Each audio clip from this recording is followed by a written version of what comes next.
autorku da nam se obrati, dakle, Elena Stojanović. Izvolite. Dobar dan svima i od mene. Pre svega zahvalila bi se Arhivu Vojvodine na gostoprimstvenoj organizaciji ove izložbe. Ja ću nešto više malo reći o samoj postavci.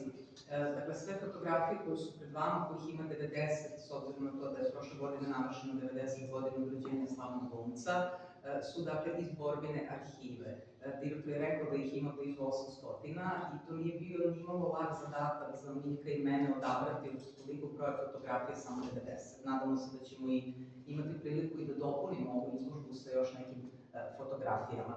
Od samog starta ideja je bila da izložba bude putujuća.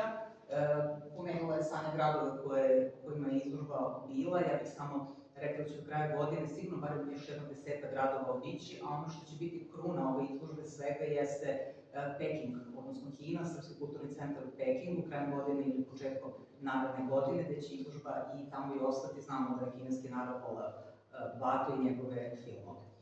Drago mi je da ste došli da vidite ovu izložbu. Zaista ono zašto se borba na neki način i bori i trudi jeste da neguje kulturu sećanja.